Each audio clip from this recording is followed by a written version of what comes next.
इस वीडियो में हम विभिन्न प्रकार के परमाणुओं यानी कि एटम्स और उन्हें बनाने वाले फंडामेंटल पार्टिकल्स के बारे में जानेंगे। एटम्स वे छोटे छोटे अंश हैं जो हमारे आसपास की दुनिया में सभी चीजों को बनाते हैं। वो हवा जिसमें हम सांस लेते हैं, जो खाना हम खाते हैं, जिन घरों में रहते हैं और ये स्क्रीन जो आपके सामने है, सब कुछ एटम्स से बना है। हालांकि हमारे आसपास की चीजें अपना रूप बदल सकती हैं, उन्हें पिघलाया, जलाया या तोड़ा जा सकता है, लेकिन इनके एटम्स नहीं बदलते। ये छोटे लेगो ब्लॉक्स की तरह होते हैं। जब आप कोई मॉडल बदलते हैं तो एक लेगो हाउस लेगो कार में बदल सकता है, लेकिन बेसिक ब्लॉक्स या एटम्स वही रहते हैं। हमें अभी तक लगभग 114 विभिन्न प्रकार के एटम्स के बारे में पता है। सबसे हल्का है हाइड्रोजन और उससे कई गुना बड़ा है यूरेनियम। ऐसे मटेरियल्स जो केवल एक ही प्रकार के एटम्स से बने हों, उन्हें एलिमेंट्स कहा जाता है। और वो मटेरियल्स जो अलग अलग तरह के एटम्स से मिलकर बने होते हैं, उन्हें यौगिक या कंपाउंड कहा जाता है।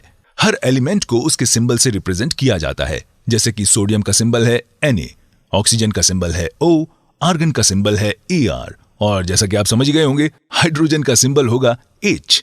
ज्यादातर एलिमेंट्स के सिंबल उनके इंग्लिश नाम के पहले लेटर के साथ शुरू होते हैं, लेकिन कुछ एक्सेप्शंस भी होते हैं जिनके नाम किसी और भाषा से लिए जाते हैं, जैसे कि लेड का सिंबल Pb। ऐसा इसलिए है क्योंकि लैटिन भाषा में लेड को प्लम्बम के रूप में जाना जाता है। अगर पीरियोडिक टेबल पर नजर डालें तो आप देखेंगे कि एलिमेंट के सिंबल का दूसरा लेटर हमेशा लोअर केस होता है। पीरियोडिक टेबल का निर्माण एक रूसी वैज्ञानिक और आविष्कारक दिमित्री मेंडलीव द्वारा किया गया था। सन 1869 में उन्होंने सभी एलिमेंट्स को उनके एटॉमिक मास के बढ़ते क्रम में जमाया और उन्हें अलग अलग रोज में बांट दिया, जिससे कि समान प्रॉपर्टीज वाले एलिमेंट्स को एक ही ग्रुप में रखा जा सके। ऐसा करने से मेंडलीव उन एलिमेंट्स की प्रॉपर्टीज को प्रेडिक्ट करने में सक्षम हो सके जो तब तक खोजे नहीं गए थे। वैसे अगर हम सिर्फ एटम्स के बढ़ते साइज को ध्यान में रखें तो पीरियोडिक टेबल को कभी खत्म ही नहीं होना चाहिए, लेकिन बहुत भारी एटम्स स्थिर नहीं होते और आसानी से टूट जाते हैं। बिस्मथ को आखिरी स्थिर एटम माना जाता है। इसका कारण यह है कि एटम्स छोटे पार्टिकल्स से बने होते हैं। ये कौन से पार्टिकल्स हैं? वीडियो को यहीं रोकें और सोचें। एटम्स प्रोटॉन्स, न्यूट्रॉन्स और इलेक्ट्रॉन्स से बने होते हैं। प्रोटॉन्स और न्यूट्रॉन्स एटम के सेंटर में एक छोटे से न्यूक्लियस में रहते हैं, जिसके चारों ओर सभी इलेक्ट्रॉन्स चक्कर काटते हैं।